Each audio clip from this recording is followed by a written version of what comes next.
Growing up, I couldn't wait to get as far away from here as possible. Oh, hell no. Well, if he ain't here, there's only one other place he could possibly be. Nick, has there ever been a game that seemed like it was designed specifically to enrage a bunch of rabid fans of a franchise? Only one comes to mind, and that's DMC. Okay. But, wait, before you answer that question, do you know what game Terminal Reality, the makers of The Walking Dead Survival Instinct, made directly before The Walking Dead Survival Instinct? no, what did they make? Kinect Star Wars. So it's like they're making a habit. They're making a career out of taking properties that people love and making games that are just going to make them like nuclear grade upset with what they're going to play. Oh, come on, guys. Seriously. Which is kind of a shame because, this is not, I mean, hey, spoiler for this review, guys. This is not a very good game. I was going to say that right off the bat. But what's interesting about this game is that it does have some places where it seems like it could have been a pretty good game if there'd only been a little bit more time and effort put into it. But oh yeah, I mean, like the fact that you have a stealth aspect to a zombie game. I mean, there's so many zombie games that come out recently where you just shoot as many as you can and you make as much loud noise as possible. Well, this is kind of keeping truthful to the show where you try to avoid using guns, and I thought that was quite cool. Yeah, I mean, it's actually something that I never really considered, but as a gameplay element, it kind of, we've talked from time to time on the show about like putting kind of the scary back into survival horror. And it's interesting because, there were plenty of times in this game where I had a gun and plenty of ammo, but I was like, I'm going to aggro this entire level on me if I shoot one of these guys. So I am, I'll put myself in a situation where you're going to get hit, where you could easily avoid getting hit by just shooting a guy, because you know that once you do that, zombies are going to come running through the door at you. And that's a great little gameplay mechanic. That's an interesting way to keep you a little bit on your toes, because you're never sure, like, oh, did that other zombie see me killing this guy? Is he going to aggro with his friends? And it kind of made, at least in the beginning of the game, before they give you that fire axe, it made the game a little bit tense. So, but this is Walking Dead Survival Instinct. This is, might as well be just the Walking Dead cash grab. And let's get this out of the way up front. It's such a cash and grab. It's like, it's not even funny. It's actually goddamn depressing. Yeah, I mean, it's got all of the earmarks of a licensed movie game, essentially. This feels like a video game that comes free with a Happy Meal or something, I mean, yeah, quick, like 1 year, a little over a year development cycle, a developer which nobody would be taking seriously. I mean, there was a time when Terminal Reality was putting out, Terminal Reality were the guys that made Blood Rain. Not the worst game in the world, but since then, they put out Ghostbusters the video game, they put out the Aeon Flux game, they put out, the Spy Hunter thing in 2006. Like, it's not been good for these guys for a little while now. So to hand a property like this that's so popular to them is pretty much the same thing that happened to Game of Thrones last year, where they handed it to a developer that gave it a shot, but it doesn't sound like there was a whole lot of money behind this. What you ended up with, kind of a mess. Kind of a big old sloppy mess of a video game. Yeah, but I'm not going to be too harsh on it, because there's got to have been some things going on behind the scenes that, restrained them from making this a good game. Yeah. Well, so before we get started talking about the review, before we get started to the main meat of the review, let's get this out of the way right now. I do not watch The Walking Dead. Shame on you. Well, yeah, I know. I got a lot of video games to play, Nick. I don't have time to be all in The Walking Dead right now. You, on the other hand, are a big fan of The Walking Dead.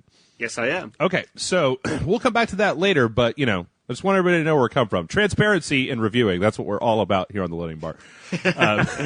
So this is the story of Daryl, yes? Yeah, Daryl. Yeah, Daryl and Merle, but mainly Daryl. Daryl? Yeah, well, that's how you say his name. You actually go Daryl, not Daryl. Oh, okay.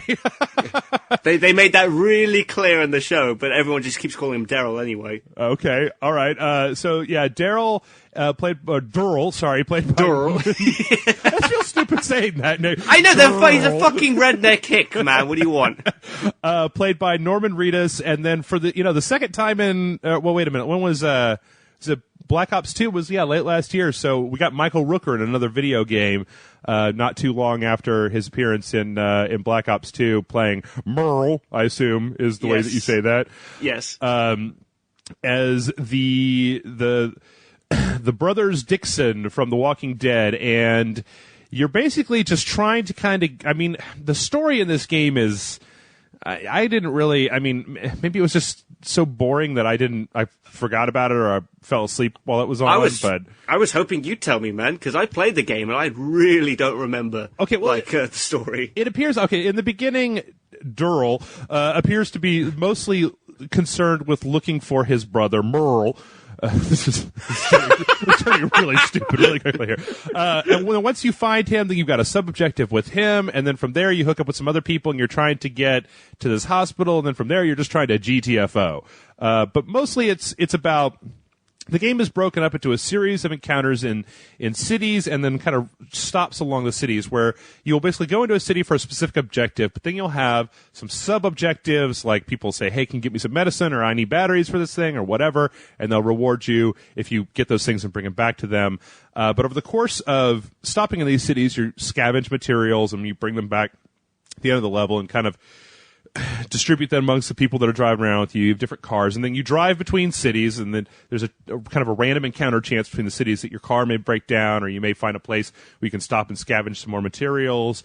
And there's usually a couple of those before you get to your next place that you're going to on the map. What's kind of interesting about this game, though, is that the map itself, for most of the levels, there's kind of like 3 areas that have about 3 stops in them, and then there's one level that's just the last level is just one level.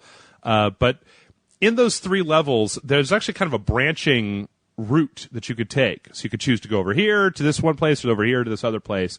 And there are, I went back to make sure and started the game over from the beginning.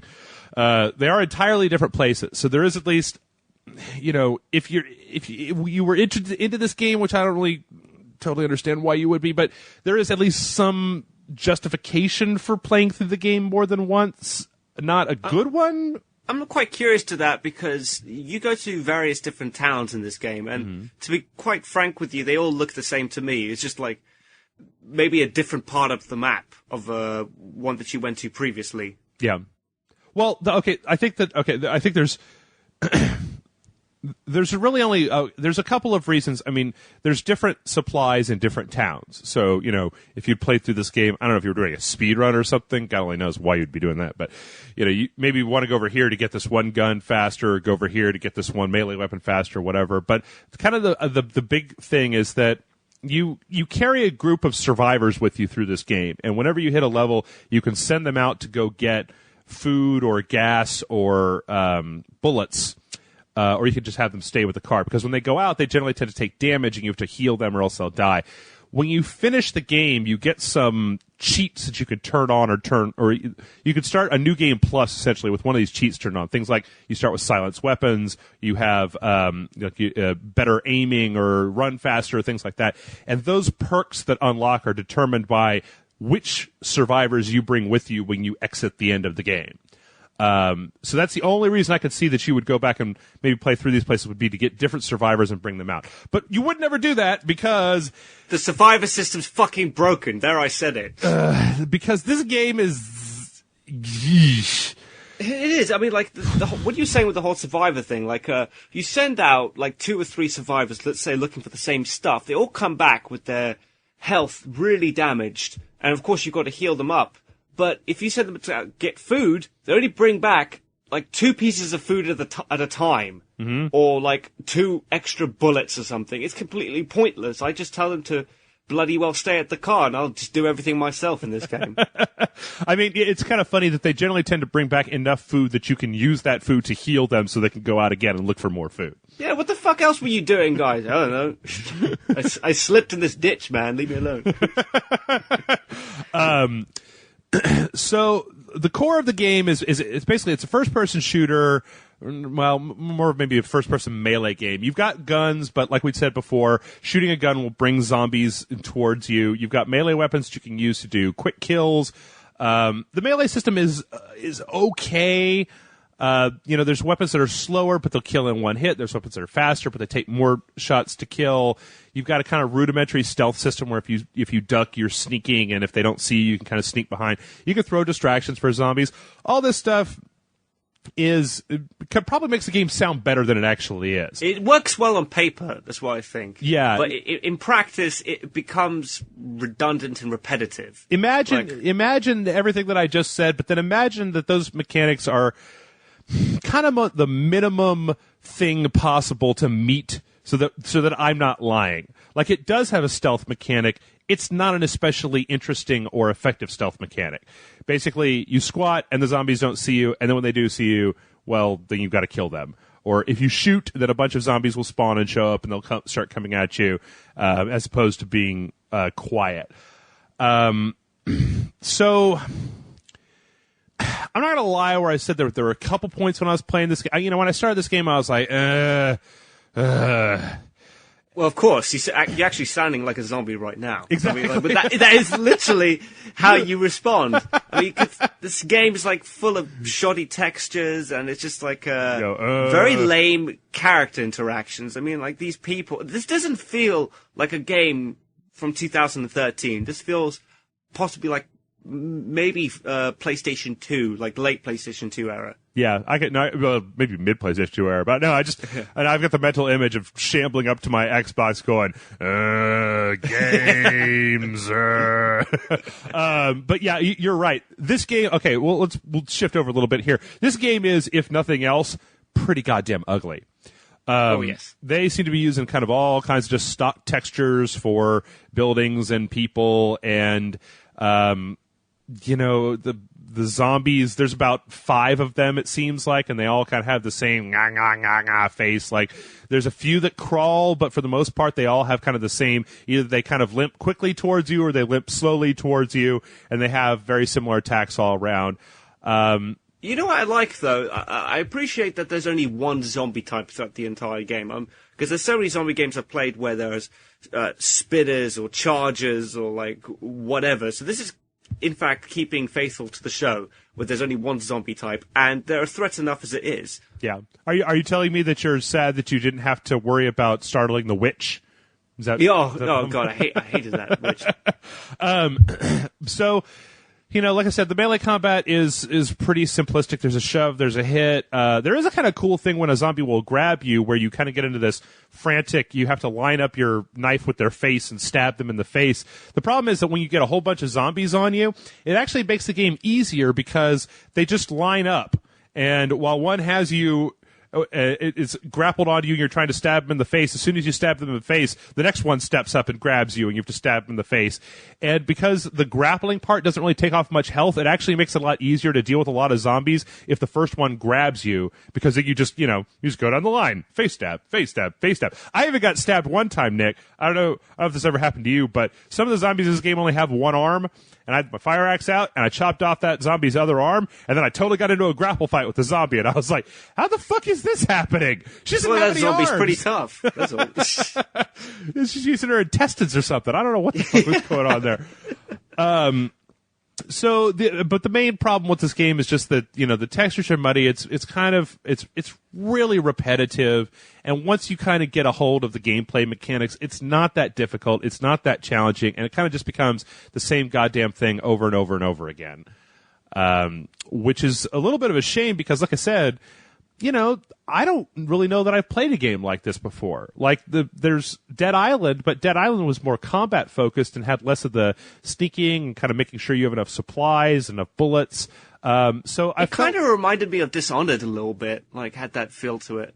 I can kind of see that, the kind of first person sneaking.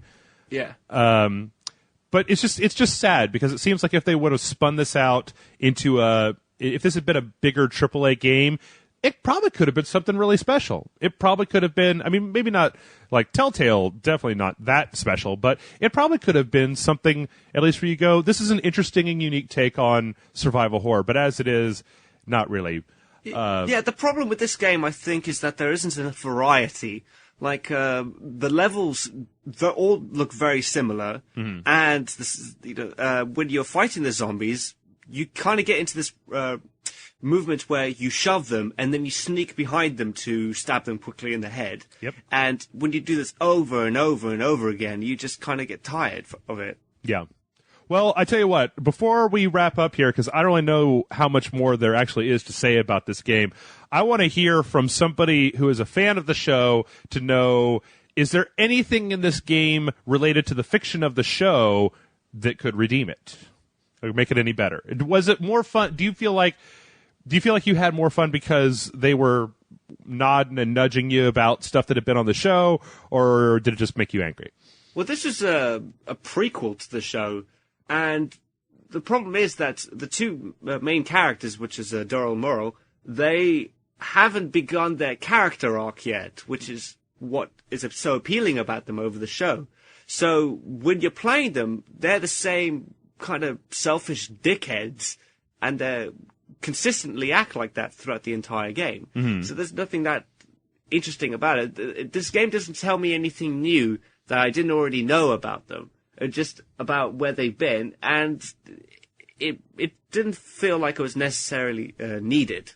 Okay, so added pretty much nothing to the game. Oh, yeah. I mean, I forgot about it 5 minutes after putting the controller down. Okay, all right. Well, let's see. I guess you want to give some ratings?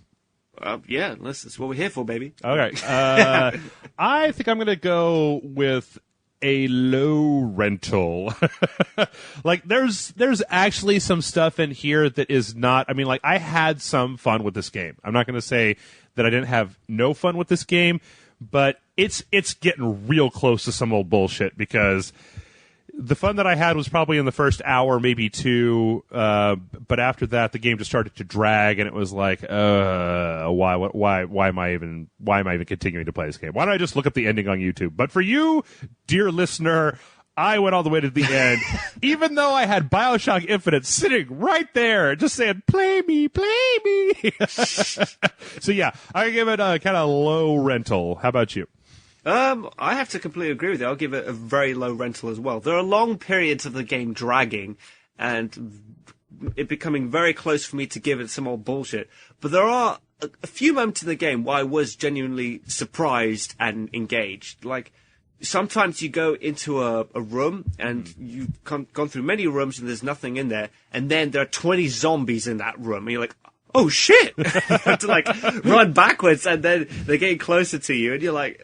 So those were the kind of jump moments that I really enjoyed, and I just wish that I kind of got that feeling again. But it's just so few in between. So yeah, I give it a low rental. Like, yeah, that's about it. Okay.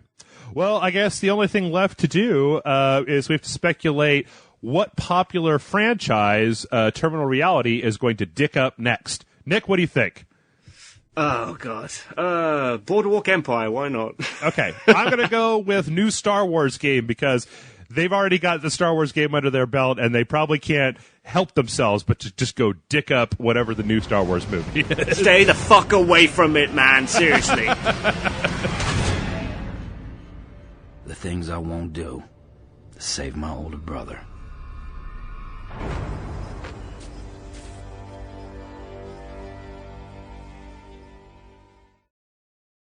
That's what we're here for, baby.